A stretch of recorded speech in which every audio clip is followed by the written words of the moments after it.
Stand by for crime.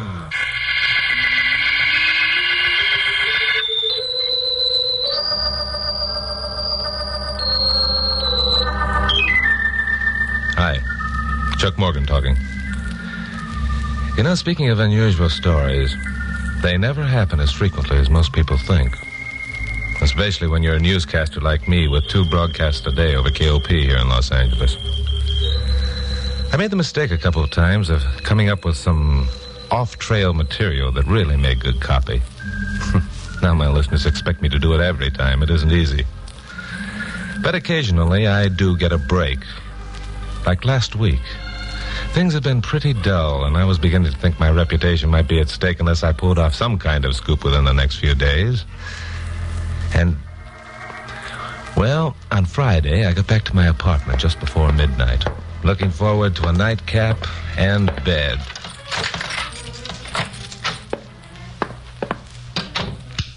What? How did you get in here? Crawled in through the woodwork with the help of a skeleton key. Say, you're even better looking than they said. Who said? Friend of mine. How about a drink, dearie? How can I refuse so subtle an approach? There's a bottle of I'm way ahead of you, dearie. Setups are all ready. Say when. That'll do it.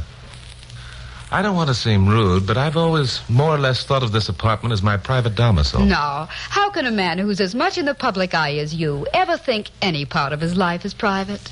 I assume by that you know who I am. That's why I'm here. Oh? I have a favor to ask for a friend. Why doesn't the friend speak for himself, or doesn't he own a skeleton key? You're cute. By the way, where were you a week ago last night? I haven't the faintest idea. I got news for you, dearie. You were with me. Is that a fact? And what were we doing? We were at the Sun Beach nightclub dancing between the hours of 9 and 12 in the evening. Sounds like fun. Afterward, you took me home and arrived at your own apartment at 12:30 a.m. What? You mean you didn't ask me in for a nightcap? The name and address are written right here, in case you're ever asked. I see. Queenie O'Rourke, 999 South Belfast Drive. All right, Queenie, suppose we stop fooling around and get down to cases. We're down to cases, dearie. Except for this. What's in the envelope? My instructions for further exploits? Open it after I'm gone, dearie. And, dearie? Yeah? Don't be sucker enough to get any ideas. Now, wait a minute. So long, dearie. Here's hoping you enjoy good health for a long time. I didn't like that last crack. As a matter of fact, I didn't like any part of this. I felt like a dope for letting Queenie get out of there. Well, it was done now. I walked over to the table, picked up the letter, and studied it for a minute. It was a plain brown manila envelope, rather bulky. Well, I'd never know what was inside unless I looked. If the Japanese peace treaty had fallen out of that envelope, I wouldn't have been more surprised. I stared down at the pile of banknotes lying on the table. Stared down at $10,000 and $100 bills.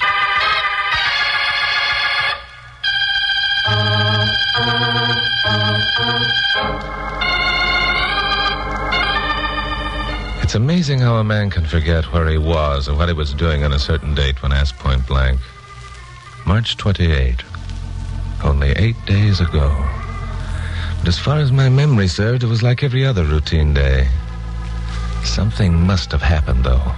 Some tiny incident that was worth $10,000 to a gal named Queenie. Maybe to a lot of other people.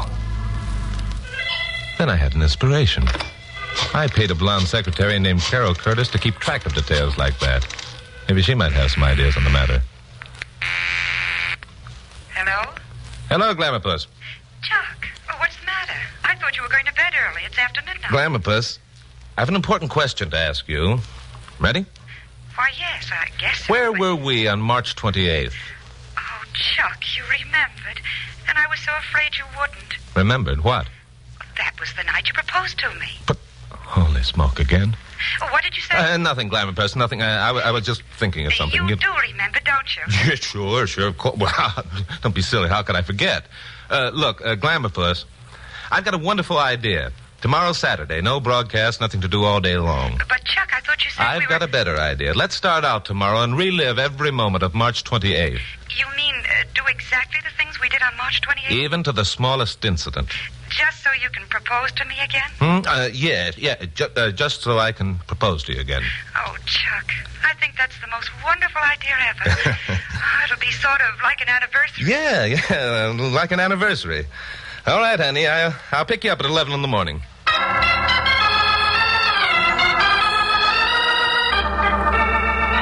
I picked up Carol at 11 straight up the next morning. I was tempted to tell her about Queenie and the $10,000, but she was so excited about the anniversary gag, I didn't have the heart to spoil her fun. We drove down to Santa Monica, headed north along the Coast Highway. You know, Chucky, I just can't believe it. Believe what? Oh, that you could be so romantic as to think of an idea like this. My Glamorbus. I come from a long line of romanticists. As a matter of fact, my great-uncle, Charlie Morgan, had 5 wives. I've got news for you, Chucky boy. You're only going to have one. On the other hand, my great-uncle Phineas Snodgrass, on my mother's side, supported the school of thought that one wife was too many. He lived to be 97. Did you bring along the lunch? Of course I brought the lunch. And your Uncle Phineas Snodgrass, on your mother's side, can go jump in the lake. Okay, Glamourpuss, I was just kidding you. Now, the idea of today's adventure is to do exactly what we did last week. As I recall, we drove directly to Santa Barbara without a stop, right? That's right. We had lunch on the beach, and then we went swimming, and then...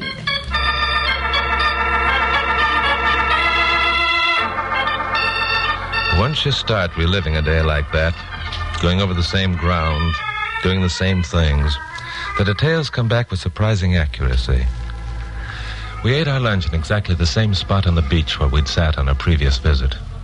Later, we had our swim. Then sat on a rock and watched the sun go down.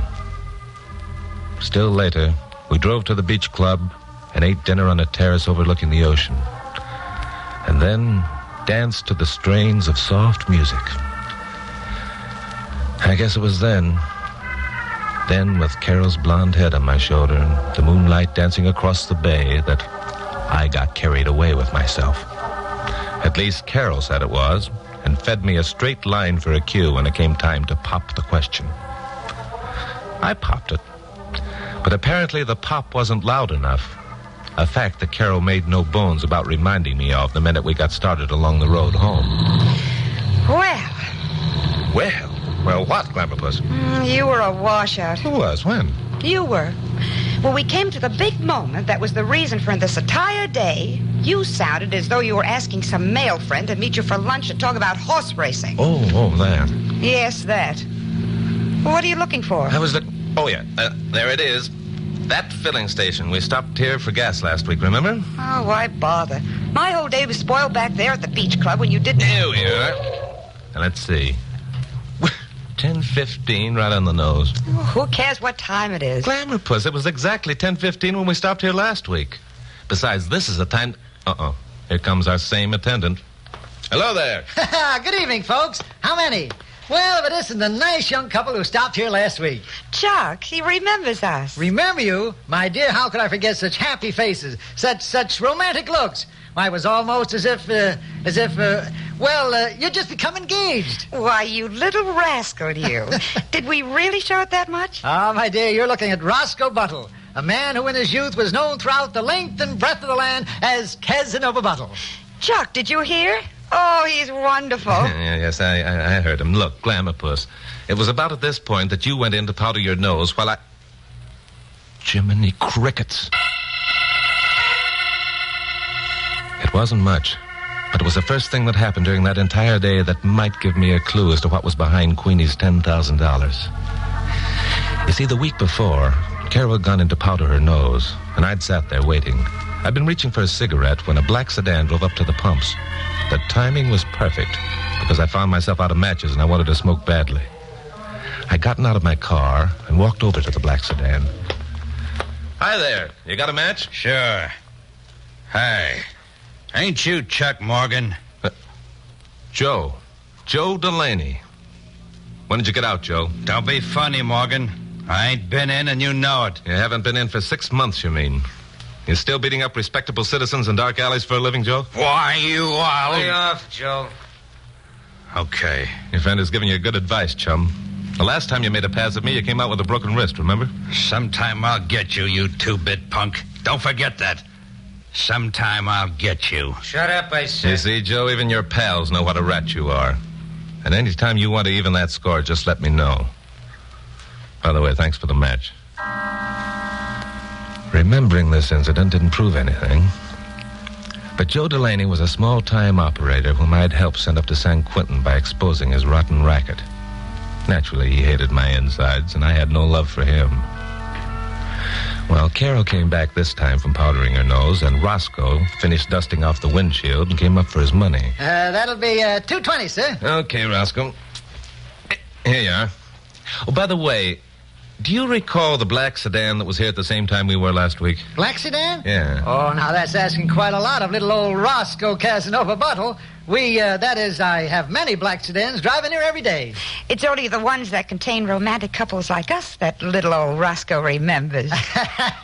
That's right, miss. Little old Roscoe Casanova Buttle. That's what they call it.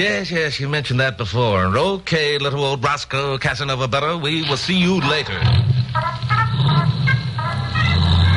So we scored a blank for the entire day. Worse, Carol was mad because I hadn't put that certain oomph into popping the question. And I was mad because my bright idea hadn't paid off.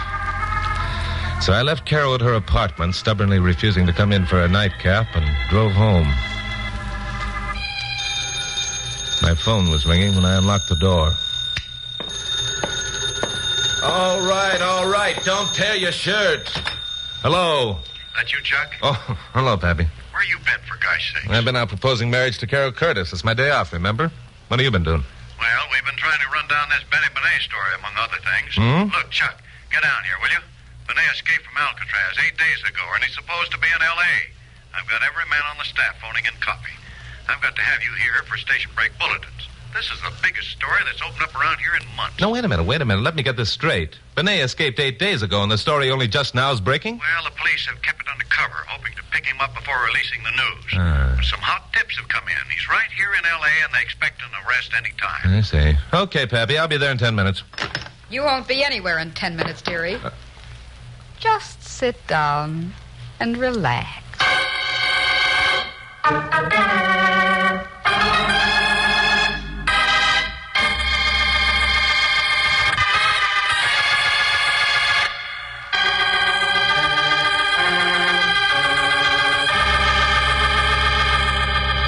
Now I had all the answers to the puzzle. 6 months ago, Benny Benet, Gangdom's #1 racketeer in L.A., had been convicted on an income tax evasion charge and sentenced to from 5 to 10 on the rock. He'd promised to escape, and now he'd apparently succeeded. The police had kept it quiet, hoping to pick him up before the press found out and lost up any plans they might have by snooping around. The escape occurred 8 days ago. 8 days ago, I had stood 5 feet from Benet when I was talking to Joe Delaney. I've always thought that a girl with a gun presented a rather ridiculous spectacle. Queenie was no exception. I figured I could talk her into listening to reason easy. That hope was short-lived. Well, if it isn't Queenie O'Rourke, you must be getting to feel at home around here. More so than you think. Stay right where you are, dearie. You handle that gun like an expert. And shoot it like an expert. Huh? Keep away from me. Hey, you guys! All right, Morgan, quit making like a hero. Well. Benny Benet, the big shot himself. And Joe the Rat, too. I told you I'd get you two-bit punk, and now my time is here. Hey up, Joe. Morgan, get on that phone, call your radio station. Tell them you got a lead down in the southwest section, you're following it up. And then what? Then we'll all just sit down and relax and enjoy ourselves till the heat's off. Don't be a fool, Benet. If I don't show up at the station in 10 minutes, half the staff will be here looking for me. No, they won't, Morgan, because you're going to do like I said. Call old man Mansfield and tell him you got a lead. And you're going to keep on calling him on and off all night, making him think you're hot on the trail of Benny Benet. And if I refuse to make those calls? You won't, friend. You got feelings just like everybody else. You ready, Joe? You're darn right I am. Got your gun on him? Makes one move and I'll blast him wide open. Then let's go. This is what I waited a long time time for it. Punk! So you...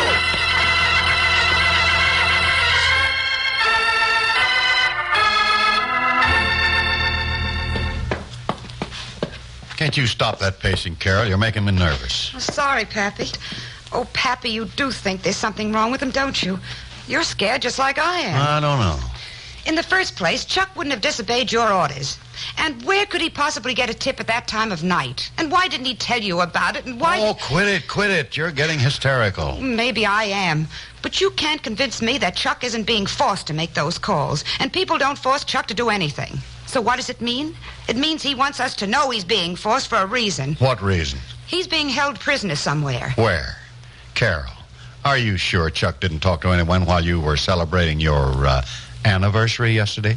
I've already told you 100 times. No one but that character at the filling station. And just what was the nature of that dialogue? Chit-chat. He said he remembered us, and we said we remembered him. And he said he was a romantic creature at heart, and then just before we left... Oh, say, wait a minute. Well? Just before we left, Chuck asked him if he recalled that a black sedan had been at the filling station while we were there 8 days before. Well, did he? No, but I do. It contained 2 men. Chuck borrowed a match from one of them. Sounds normal. What happened to make you remember it so clearly? Because Chuck recognized the man. He said his name was Joe something, and Chuck was responsible for sending him to San Quentin. That must have been Joe Delaney. Chuck really laid that guy out. That was it. Joe Delaney. Could it mean anything, Pappy? Well, Joe was a bodyguard for Benny Benet. That's it, Pappy. The other man in the car was Benny Benet, and they thought Chuck recognized him. No, if they thought Chuck recognized Benet, they wouldn't have waited this long. Oh, yes, they would. They knew the story wouldn't break for a week, so they took their time, knowing that when the story did break, Chuck would remember Joe Delaney. Oh, you're grabbing at straws, Carol. Oh, no, I'm not. Listen, they were waiting for Chuck when he got home last night. They let him answer your call, and then they grabbed him. And did what with him? Kept him right there. That's where he is now, and so is Benny Benet. Oh, don't you see it, Pappy? It's the perfect hideout for Benet. Well, it's just a wild enough theory to have some merit. Still, It's the only answer. Chuck's taking a beating from them to make it look authentic when he makes his phone calls. He knows if he can keep them there long enough, we'll figure out what he's doing. Oh, Pappy, I know I'm right. Well, but first we've got to find out if he is there. And I know just how we can do it. Listen, Pappy, if you'll just lend me your ear a couple of minutes.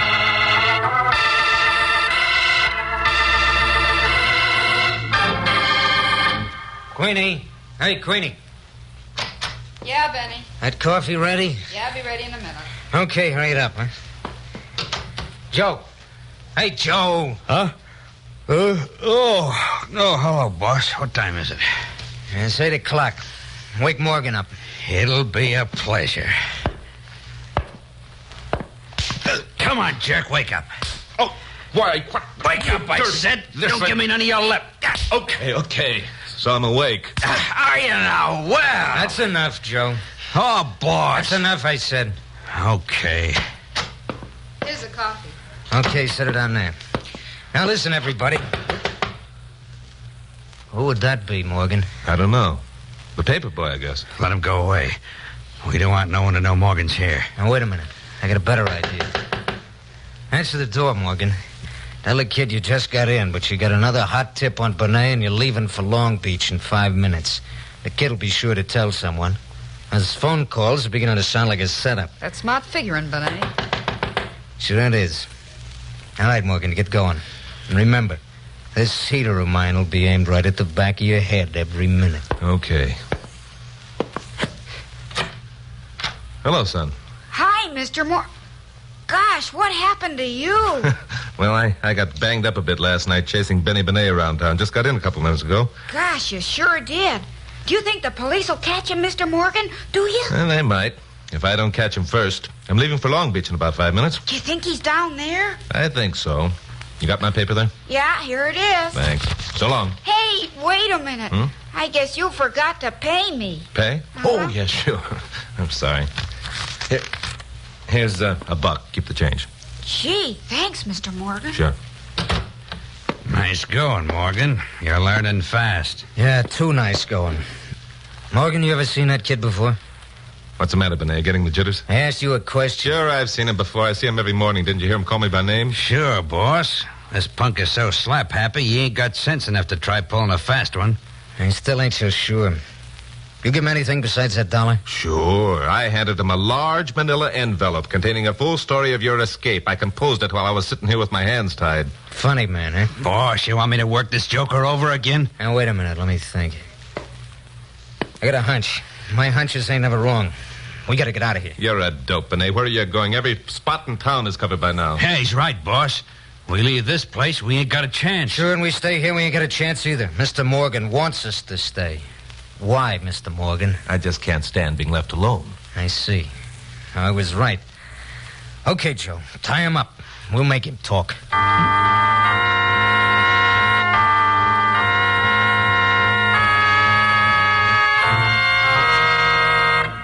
And that's all he said, Jimmy, that he was going to Long Beach? Yeah, that's all, Miss Curtis.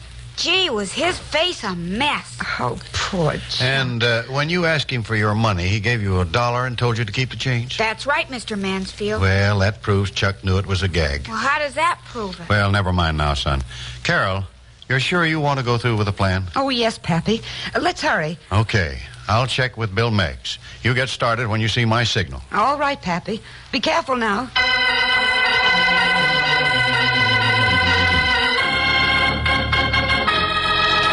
Hold it, Joe. He's had enough. That guy can sure take a lot. Hey, he's out cold. Get some water, Queenie. Okay. Hold it. Chuck! Who's that? I don't know, but I don't like it. Chuck, let me in. It's Carol. That's Carol Curtis, Morgan's blonde secretary. Yeah, quite a dish, too. Never mind that, Joe. You and Queenie get over there behind the door. What you gonna do, boss? Gonna let her in? She knows Morgan's here. She wouldn't keep pounding on that door. We gotta talk to that babe. Now, get going, you two. Chuck, please let me in. Pappy wants to see you.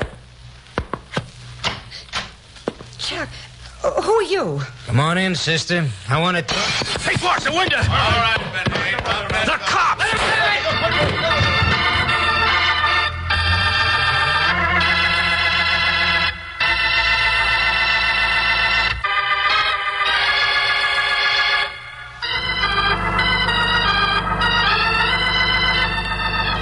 Well, most of the credit for Benny Benet's capture goes to Carol, bless her. It was she who remembered the fire escape and offered to attract attention to the door while Pappy, Bill Miggs, and a half a dozen cops got set outside the back window. Carol stayed after the others had gone to nurse my wounds. Take it easy, Glamour Puss. Oh, don't be such a baby. No, Here, let me put this salve on that cut over your eye. That Joe Delaney packs a mean wallop. I just wish they'd let you have 5 minutes alone with Joe Delaney before they sent him back to San Quentin. Why? What would I do? You'd knock the spots off him. Glamour Puss, you're wonderful. Come to think of it, I mean it. Mean what? You are wonderful. Oh, Chucky boy, you're just saying that because you think I'm wonderful. You know, it really was smart of you to figure out about that newsboy. Wasn't it, though? I knew that Benet wouldn't remember that you worked late, so you slept late. So you got a new boy to deliver my paper instead of the regular one. Sure. The regular one, knowing you slept late, left your paper outside the door and went away. So you reasoned that when I saw a new boy who knocked on the door until I opened it, I'd figure you knew I was being held prisoner and would hold out a bit longer. But what cinched it was when the boy asked you to pay him. That really must have convinced you. Well, as I mentioned before, Glamour Puss, you're wonderful. The next time I get to pop that question again, it's going to have oomph. However, you know, there's one thing that you and Pappy forgot. What's that? Today is Sunday. And on Sunday, I always get up early to pay the paper boy.